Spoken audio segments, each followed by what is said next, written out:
Chers petits amis, je vais vous raconter l'histoire intitulée Mon petit âne, tirée du dessin animé de Walt Disney.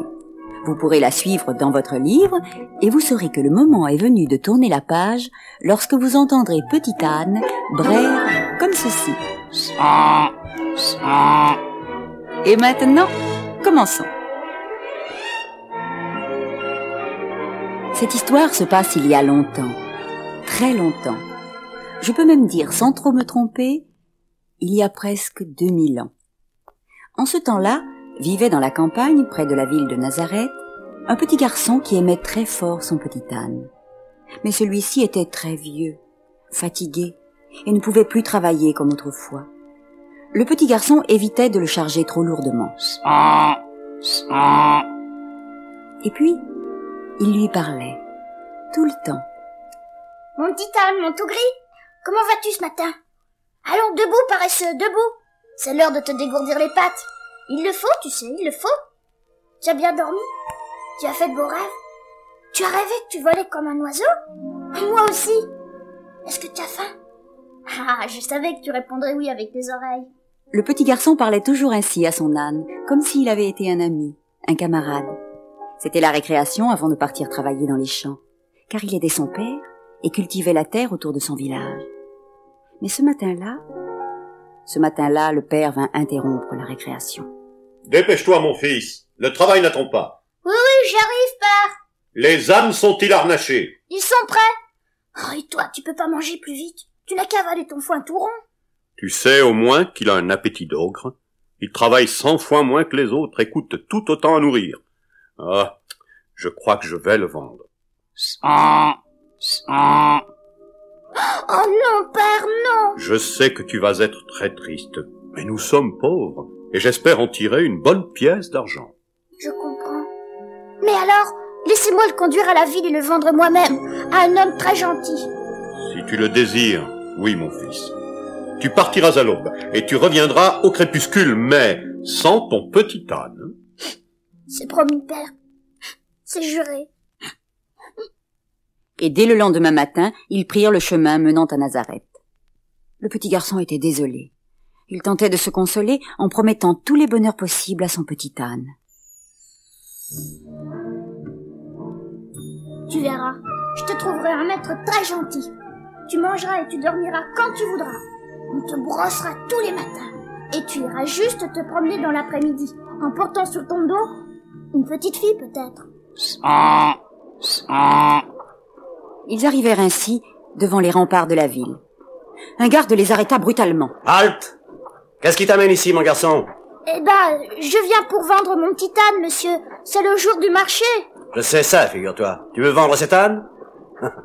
Je connais justement quelqu'un qui peut s'y intéresser. Dans cette rue, 3e boutique à gauche. » Et le petit garçon, marchant aux côtés de son âne, chercha la 3e boutique, à gauche. C'était celle du tanneur. Et le tanneur aiguisait un grand couteau. « Il paraît que vous pouvez acheter mon petit âne, monsieur. »« Oui, une pièce d'argent, pas plus. »« Et vous serez très gentil avec lui, monsieur. » Je lui tannerai la peau très gentiment. Oh, quelle horreur! Oh non, je ne veux plus le vendre. Je le garde avec moi. Ils s'enfuirent à toutes jambes et gagnèrent la campagne. Tantôt poussant, tantôt tirant son petit âne, l'enfant ne pensait qu'à une chose. Il devait vendre son âne préféré, mais il devait être sûr qu'il serait choyé par son nouveau maître. N'y aurait-il pas dans la ville un acheteur doux et bon pour son tout gris, tendre et fatigué? Ils avaient tant couru tous les deux qu'ils durent s'arrêter. Blottis l'un contre l'autre, ils tentèrent de reprendre leur souffle. Pardon, mon petit âne. Quand j'ai vu cet homme horrible avec son horrible couteau, j'ai eu tellement peur pour toi. Il faut retourner en ville et chercher un autre acheteur. Mais je te promets qu'il n'aura pas de couteau, ni de gourdin, pas même une badine à la main. L'enfant fit une petite sieste pour se reposer. À son réveil, le petit âne têtu refusa obstinément de se mettre debout sur ses 4 pattes. Alors, pour le convaincre, le petit garçon lui raconta cette histoire.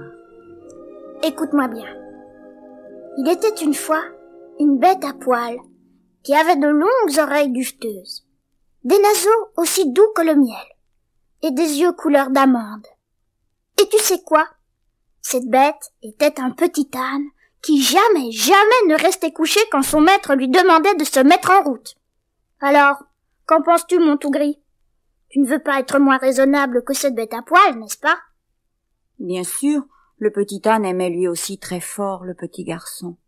Il se mit donc debout sur ses pattes, et l'enfant retourna avec lui dans les rues de Nazareth. Petit âne à vendre! Qui veut acheter un petit âne gris, très doux, très courageux, pas cher? Petit âne à vendre pour une pièce d'argent. Vous ne voulez pas acheter mon petit âne, messieurs? C'est un petit âne très doux et très courageux, et pas cher. Le petit garçon s'était arrêté devant 3 riches marchands qui sortaient d'une boutique. Ils étaient très gais et brandissaient des bourses pleines de pièces. Visiblement, ils venaient de conclure d'excellentes affaires. Mais ils ne voulurent pas du petit âne. Bien trop petit. Bien trop maigre. Bien trop gris. Bien trop doux. Bien trop courageux. Les 3 riches marchands eurent finalement pitié du petit garçon qui ne comprenait pas leur moquerie. Ils lui conseillèrent de s'adresser au marchand de chevaux. Lui seul, sur la grande place du marché, pouvait s'intéresser au petit âne. Et qui sait, l'acheter peut-être. C'est le marchand de chevaux, petit. C'est le meilleur marchand de la ville. Alors le petit garçon partit à sa recherche. Il se sentit perdu sur la grande place du marché. Le fameux marchand de chevaux y avait installé une large estrade, surmontée d'un parasol qui le protégeait du soleil. Il menait rondement une vente aux enchères. Combien pour ce superbe animal? 70 pièces d'argent. Mais vous plaisantez, mes seigneurs. Admirez sa force, sa souplesse, sa race. Qui le mieux? Quelqu'un propose 80 pièces? C'est une misère. C'est une injure. 90 pièces? Qui dit mieux? Qui dit mieux? Qui dit mieux? 90 pièces d'argent une fois? 2 fois? Vendu. Vous faites une affaire extraordinaire. 90 pièces d'argent pour cette bête, c'est donné. Et maintenant, mes seigneurs, je vous présente la merveille des merveilles. Un coursier pur sang, une bête splendide, unique, rarissime. Allons, mes seigneurs, c'est la monture d'un prince. Quoi? 90 pièces? J'ai mal entendu. Le marchand réussit à vendre son cheval de prince après avoir détaillé toutes ses qualités pendant au moins 1 heure.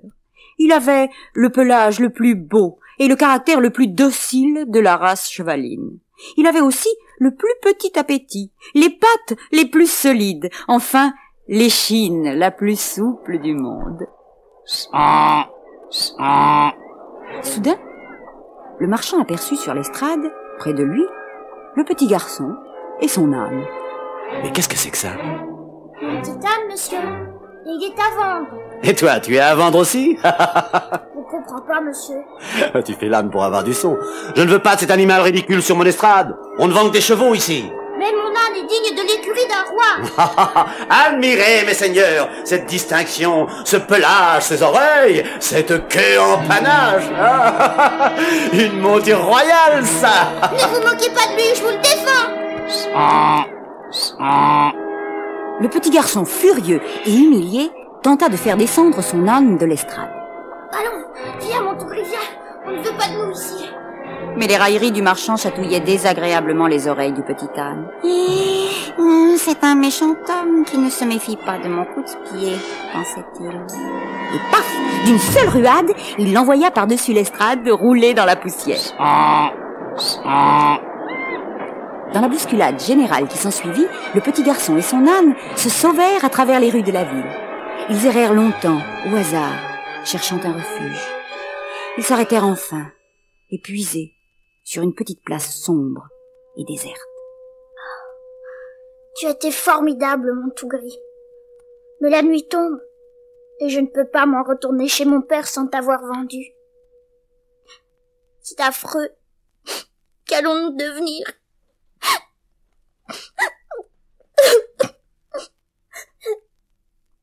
Soudain, Un homme sortit de l'ombre et s'arrêta devant eux. Il était pauvre, il était charpentier. Il se nommait Joseph. Il avait entendu le petit garçon sangloter dans la nuit. Dis-moi, mon petit, cet âne est-il à vendre? J'en cherche un, doux et tendre, pour conduire ma femme Marie à Bethléem. Il est celui que vous cherchez, monsieur.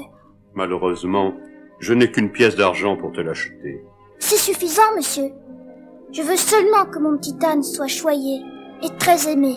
Ton petit âne le sera, je te le jure. Tiens, prends cette pièce. Merci, monsieur. Adieu, mon grisou. Sois bien obéissant. Et ne m'oublie pas. Rose petit, il faut s'aider dans cette vie si l'on veut être aimé. Nous avons tous un rôle à remplir, autant le faire avec le sourire. Petit âne, n'aie pas de chagrin. Quelqu'un sur terre ne veut que ton bien. Oui, tu trouveras le bonheur un jour, car chacun ici-bas reçoit sa part d'amour. Longtemps, le petit garçon regarda Joseph, Marie et son petit âne s'éloigner sur la route de Bethléem. Il ignorait encore que petit âne entrait pour toujours dans la légende.